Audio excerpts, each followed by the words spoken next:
குதிரை பேரம் வழக்கு தொடர்பாக ரூபாய் 56 லட்சம் ஹவாலா பணம் பறிமுதல் செய்யப்பட்டுள்ளதை தற்போதைய அண்மை செய்தியாக பார்த்துக் கொண்டிருக்கின்றோம். கூடுதல் விவரணை செய்தியாளர் ராகவேந்தர் வழங்க கேட்கலாம். ராகவேந்தர், குதிரை பேரம் வழக்கு தொடர்பாக விசாரணை நடைபெற்று வரும் நிலையில் ரூபாய் 56 லட்சம் ஹவாலா பணம் பறிமுதல் செய்யப்பட்டுள்ளதை நாம் அண்மை செய்தியாக பார்க்க முடிகிறது. யாரிடம் இது கைப்பற்றப்பட்டுள்ளது? கூடுதல் விவரங்கள். வணக்கம். தமிழக வெற்றி கழகத்தின் ஊத்தாங்கரை சட்டமன்ற உறுப்பினர் இளையராஜாவிடம் பேரம் பேசி ஆட்சி கவனிப்பதற்காக சதித்திட்டம் தீட்டிய வழக்கு தமிழக அரசில் பெரும் அதிர்வலையை ஏற்படுத்தியிருக்கிறது. இந்த வழக்கு தொடர்பாக திருவல்லிக்கேணி போலீசார் வழக்கு பதிவு செய்து விசாரணை நடத்தி வருகின்றனர்.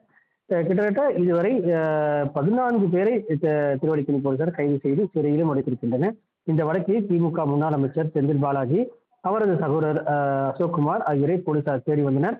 இருவரும் தற்போது நீதிமன்றம் நிபந்தனை அடிப்படையில் முன்ஜாமீன் பெற்றிருக்கின்றனர். மேலும் தனியார் தொலைக்காட்சியின் ஆசிரியர் விஜயன் என்பவரிடம் போலீசார் விசாரணை நடத்தியிருக்கின்றனர்.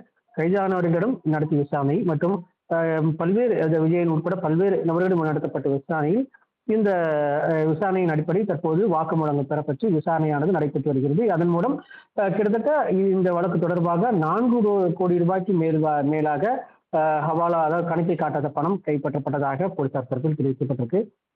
தாவைக்கு ஆட்சியை கவிழ்ப்பதற்காக சதி திட்டம் தீட்டியதற்கு இதற்கு மேகாலயா ப்ராஜெக்ட் என்ற பெரும் இருப்பது பெரும் பரபரப்பை ஏற்படுத்தியிருக்கிறது. ஐபிடிஎஸ் திருநாகர் என்பவர் மேலும் சில நபர்களுடன் சேர்ந்த சட்டமன்ற வாக்கெடுப்பில் தாவைக்கு எடுக்கும் நிலைப்பாட்டை மீறி அவர்கள் சொல்லும்படி வாக்களிக்க வேண்டும் என்று அவ்வாறு செய்தால் ரூபாய் 35 கோடி ரூபாய் லஞ்சமாக வழங்குவதாக பேரம் பேசப்பட்டிருப்பதும் தெரிய வந்திருக்கிறது. மேகாலய ப்ராஜெக்ட் என்ற பெயரில் சுமார் 15 தாவேகா சட்டமன்ற உறுப்பினர்கள் பெருந்தொகை கொடுத்து விலைக்கு வாங்கி ஆட்சியின் நிலைத்தன்மையை சீர்குலைக்கும் வகையில் செயல்பட வேண்டும் என்பதற்காக இந்த ப்ராஜெக்ட் செயல்பட்டதாக தெரிவிக்கப்பட்டிருக்கு. கைதானவர்கள் செல்போனில் வழக்கு தொடர்புடைய ஆதாரங்கள் சேகரிக்க சைபர் பகுப்பாய்வுக்கு உட்படுத்தப்பட்டு அதில் முக்கிய ஆவணங்கள் கைப்பற்றியுள்ளதாகவும் போலீசார் தரப்பில் தெரிவிக்கப்பட்டிருக்கு. இந்த நிலையில் இந்த வழக்கு தொடர்பாக மதுரையை சேர்ந்த ரங்கராஜன் உட்பட மேலும் 3 பேரை பிடித்து திருவல்லிக்கேணி போலீசார் ரகசிய எடுத்து வைத்து விசாரணை நடத்தி வருகின்றனர். இவர்களிடம் இருந்து கிட்டத்தட்ட 56 லட்சம் ரூபாய் பறிமுதல் செய்யப்பட்டிருப்பதாகவும் எம்எல்ஏக்கள் விலைக்கு வாங்குவதற்கு இடைத்தரகர்களாக செயல்பட்டவர்களை போலீசார் தொடர்ந்து கைது செய்து வருகின்றனர் என்றும் தெரிவிக்கப்பட்டிருக்கு.